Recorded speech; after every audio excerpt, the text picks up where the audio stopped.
Well, right now detectives are upstairs trying to sort out fact from fiction. They're not confirming anything that the suspect's best friend told us, but an organization called the National Association for Intelligence Officers says the suspect was the president of the Houston branch. A dramatic police chase through Houston ends with HPD shooting the driver of a brand new Jeep Commander.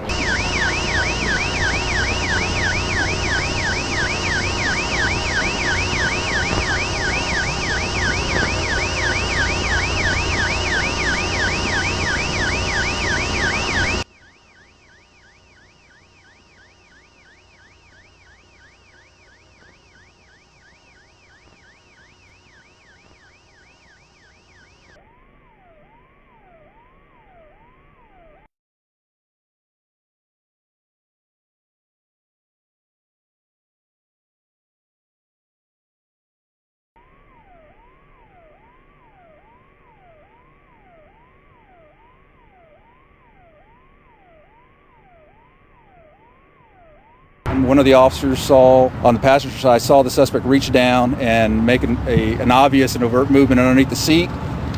Fearing for his safety, he fired the weapon one time. A second officer also fired, though it's not clear how many times the driver was shot.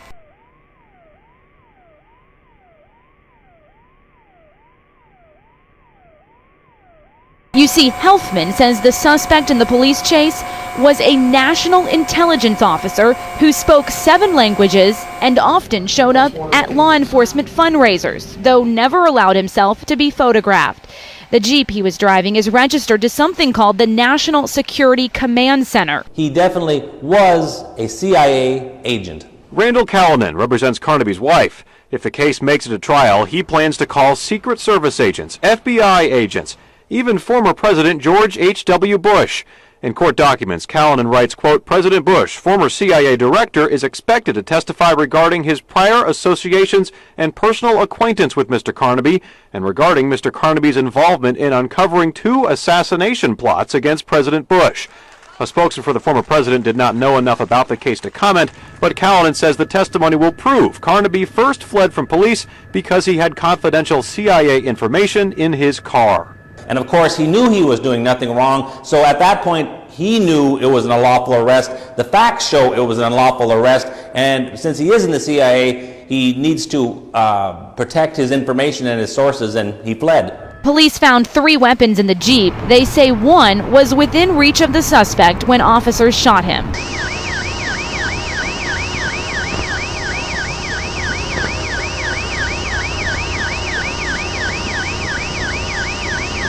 Police found 3 weapons in the Jeep. They say one was within reach of the suspect when officers shot him. Combined, the officers who shot the suspect have nearly 40 years of experience. HPD's Internal Affairs and Homicide Divisions are investigating along with the Harris County District Attorney's Office. And now remember, James Brown's stepson was a big dude. So when he said that he knew this, he was going to expose it. When he was coming home one night, they shot him up like a dog. But he had enough strength to get back in his car to drive to the hospital. He died in the parking lot of the hospital. And what did they do to James Brown's son? They put $4,000 in his pocket. Because 4 represent ritual with the elites letting them know the hit has been done. Do y'all understand what's going on here? Combined, the officers who shot the suspect have nearly 40 years of experience. HPD's Internal Affairs and Homicide Divisions are investigating along with the Harris County District Attorney's Office. We're live near downtown tonight. I'm Sally McDonald, Fox 26 News. He drove fast cars in the movies, and tonight he died in one. Actor Paul Walker of the Fast and Furious franchise killed in a car crash, and he was just 40 years old.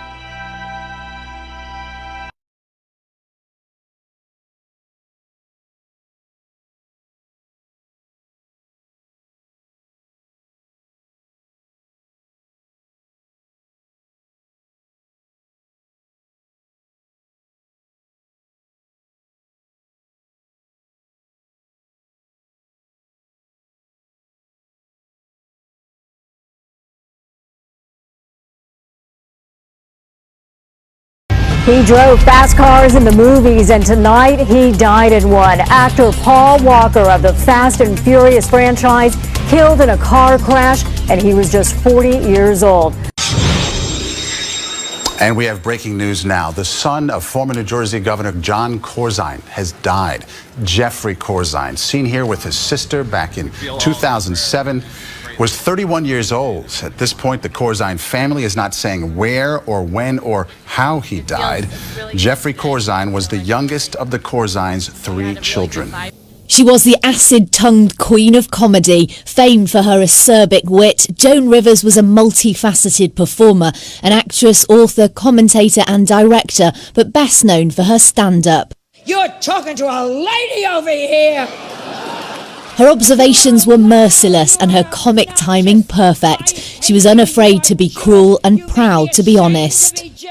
All my life I've always said what I thought, and it's gotten me in a lot of trouble. Miss Rivers, how are you? You made a ton of news officiating the wedding in New York yesterday. Is this like a new cottage career move for you? I am so excited. Okay. And I should do very well because I don't charge. And do you think that the country will see the United States will see the first gay president or the first woman president? We already have it with Obama, so let's just calm down. Got it. You know Michelle is a trans.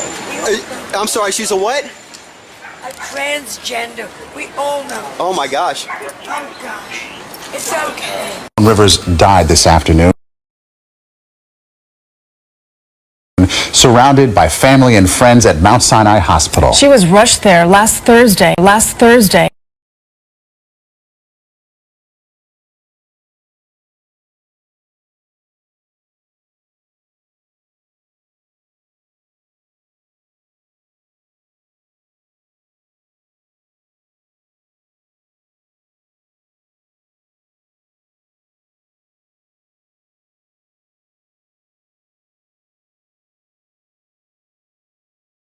Rivers died this afternoon, surrounded by family and friends at Mount Sinai Hospital. She was rushed there last Thursday after going into cardiac arrest. Her throat. We have live team coverage for you. From her last moments to how she's being remembered. Let's start with CBS 2's Dave Carlin, live outside Mount Sinai. Dave?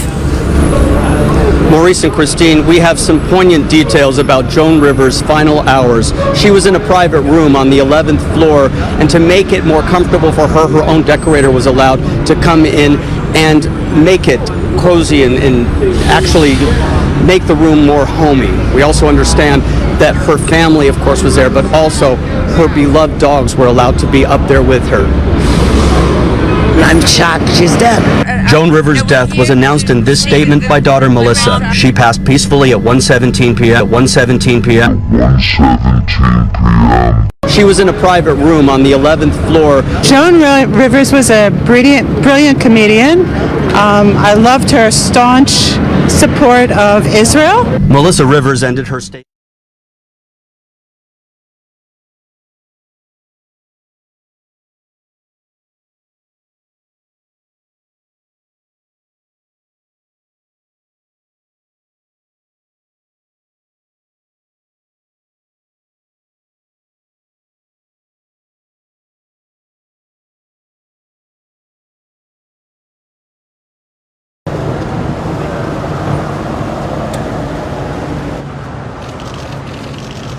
Good to see you. How are you?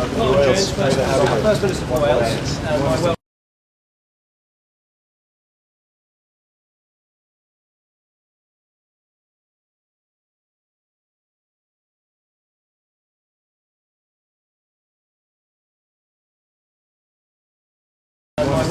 Thank you so much. Thank you for your hospitality. Thank you for visiting the schools. Oh, it was wonderful. Great.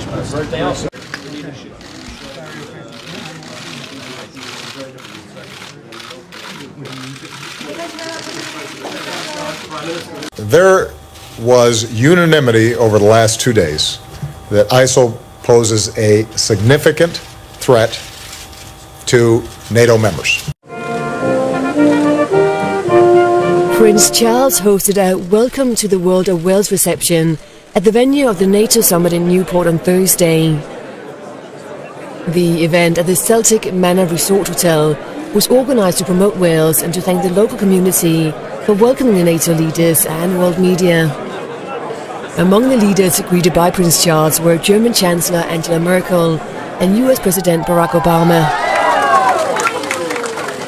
The leaders are meeting for a two-day summit. The parents of those children must just think about you every day. So nice to see you, sir. Thank you so much.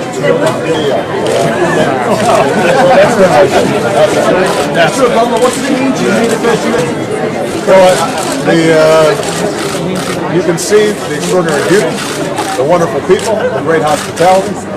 So I'd encourage everybody in the States to come visit Wales. Everybody does.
But we're going to turn now to the breaking news involving a deadly carjacking less than a week ago.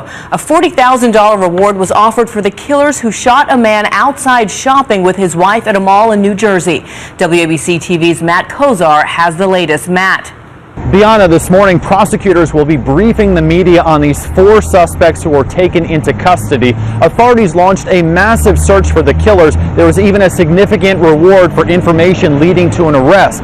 Now, 30-year-old Dustin Friedland was shot and killed at the Short Hills Mall parking garage last Sunday right here in New Jersey. He was with his wife and they had just finished holiday shopping. They had returned to their Range Rover when they were carjacked. Friedland was shot in the head during a scuffle, and the 2 carjackers fled in the SUV. The Range Rover was found behind an abandoned house in Newark the next day. Sources also say the Suburban was seen before the shooting roaming the mall property. Sources also say the Suburban was seen before the shooting roaming the mall property.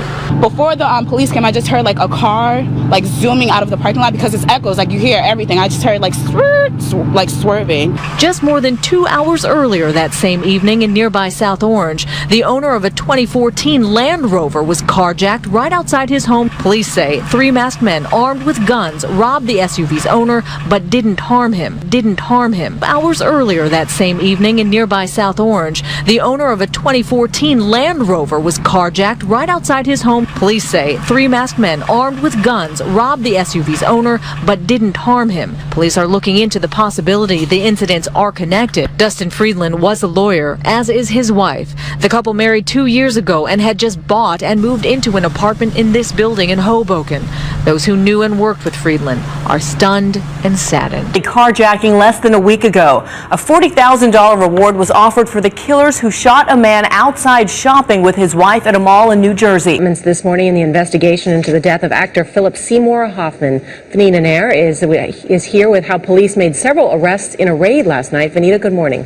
Good morning. Officers recovered bags of heroin and arrested 4 people overnight, all of whom had possession charges in the past. The NYPD told us it is investigating whether there is any connection between the 4 people and the drugs found at Hoffman's apartment. In Brooklyn, New York, it's a horrible crime. 2 grade school children stabbed in an elevator in their apartment complex, and this 6-year-old boy is killed.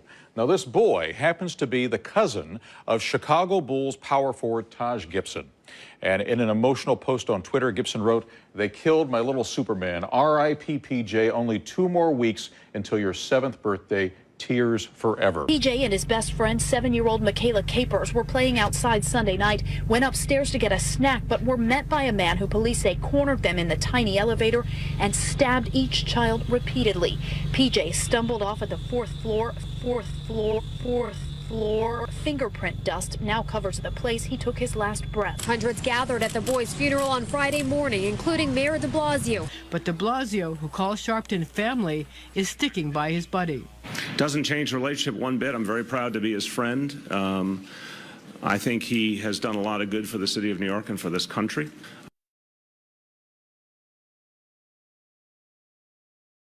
I have the exact same positive view of him I had before. Dove nacque la bisnonna. Incredibile, è molto importante, è un senso di clarity. Clarity.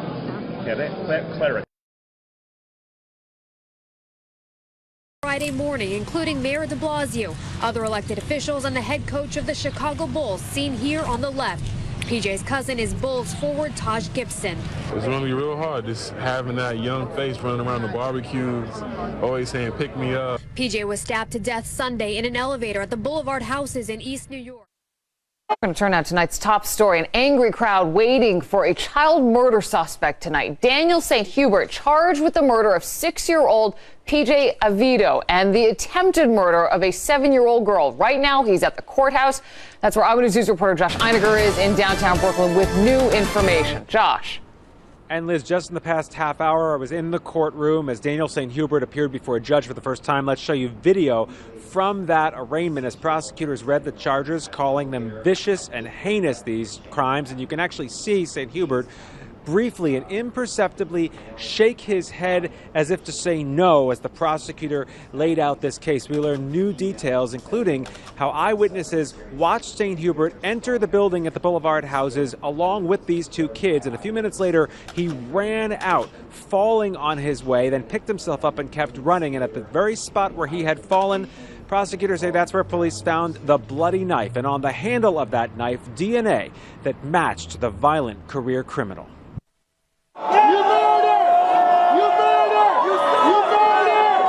Tonight, Daniel St. Hubert emerged from a police precinct into the glare of camera lights and the screams of hecklers.